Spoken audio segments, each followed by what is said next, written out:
consulting sama coaching kan beda nih. Ya, betul. Lalu mereka melakukan keduanya, itu kayak gimana?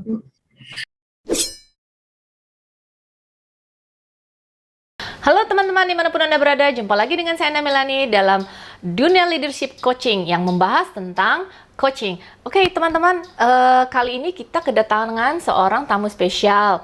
Nah beliau ini seseorang yang pekerjaannya sebagai asesor. Wah, apa tuh ya, menarik sekali ya. Kita pengen tahu nih gimana sih coaching bisa diterapkan dalam pekerjaan atau profesi sebagai seorang asesor. Oke teman-teman, sebelum kita bincang-bincang lebih jauh, yuk kita simak yang mulai berikut ini ya.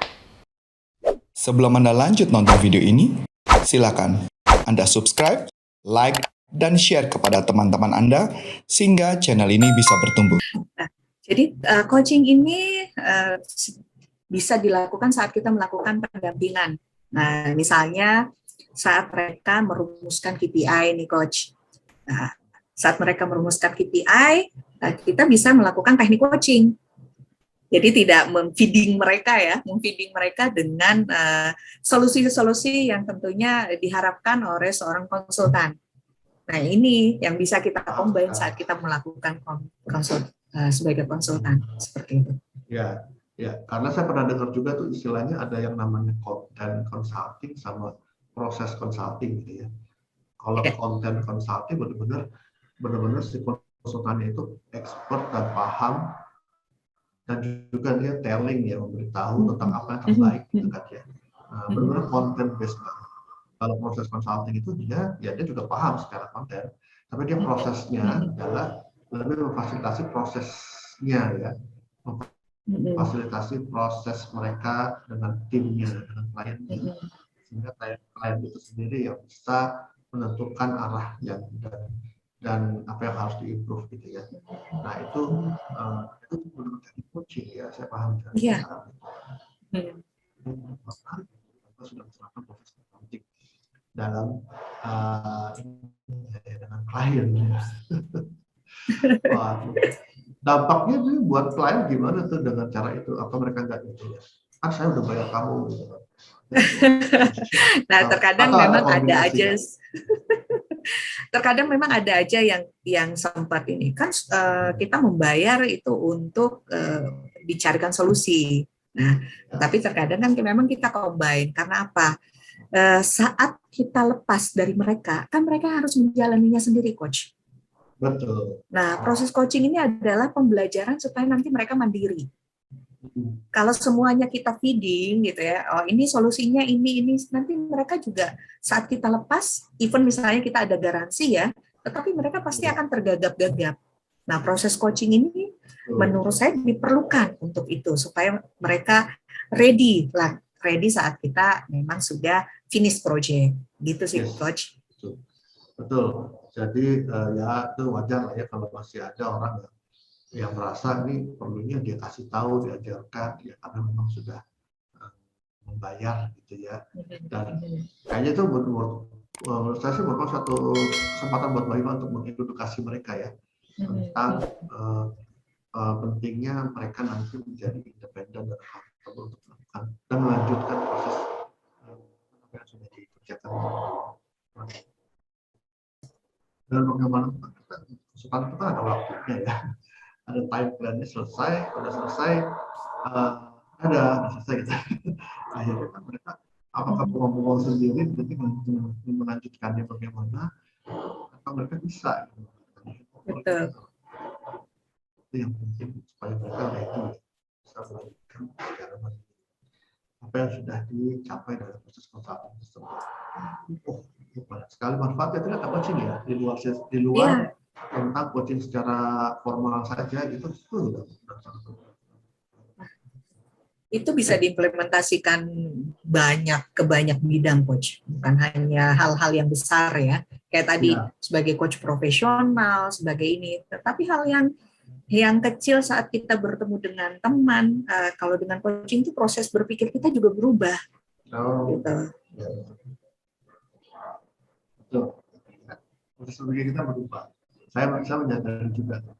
Jadi misalnya saya tidak lagi hanya sekedar menangkap apa yang dikatakan dan juga saya menangkap cara ini. Sehingga saya bisa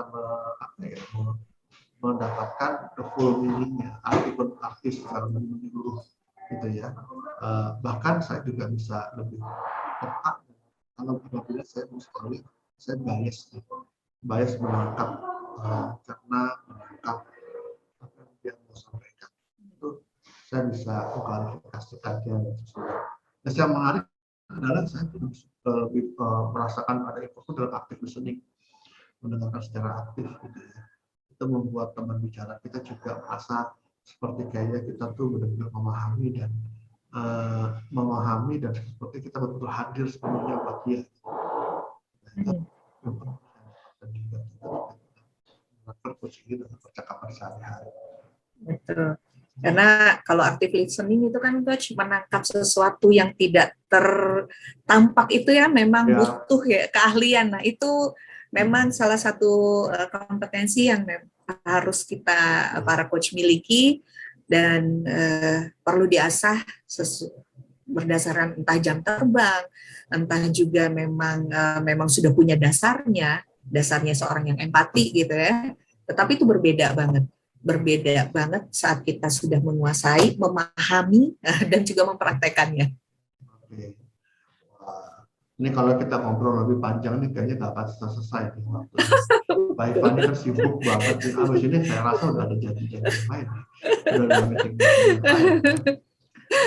Jadi untuk mungkin sebagai penutup nih Mbak Iva, apa nih pesan-pesan yang Mbak Iva bisa sampaikan ke teman-teman semua yang nonton channel kita ini? Oke, teman-teman semua, coaching itu bukan suatu hal yang sulit. Coaching itu bukan suatu hal yang eksklusif. Coaching itu bisa kita manfaatkan, bukan hanya menjadi seorang profesional, tetapi bisa kita manfaatkan juga baik untuk diri kita, baik untuk lingkungan terdekat kita, dan tentunya karir profesional kita. Jadi teman-teman yang ingin belajar coaching, yuk belajar coaching supaya memiliki metode yang lebih powerful untuk bisa diimplementasikan di pekerjaannya.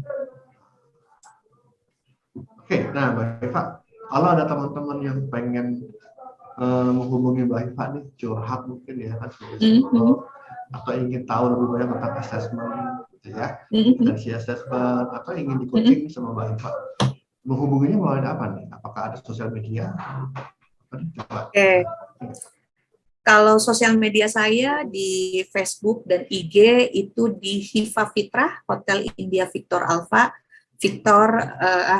Fanta India Tango Romeo Alpha Hotel. Kalau untuk teleponnya bisa di 0815 819 6776. Gitu ya, udah lengkap tuh ya. Jadi nama IG sama Facebook sama? Sama. Oke. Nomor WA-nya ya teman-teman, ya jangan ini ya, malu-malu kalau mau nanya-nanya tentang coaching, tentang assessment gitu ya, itu bisa kontak Mbak Eva. Ya. Oke, mungkin itu dulu Mbak Eva, sekian dulu ya kita teman-teman. Waktunya terbatas sekali, supaya nanti juga Mbak Eva juga nggak terganggu dengan jadwal-jadwal berikutnya.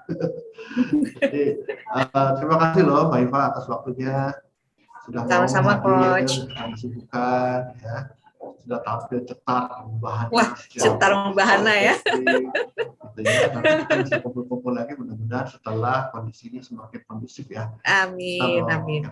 Gathering lagi dan sama coach, sama asesor. Ya.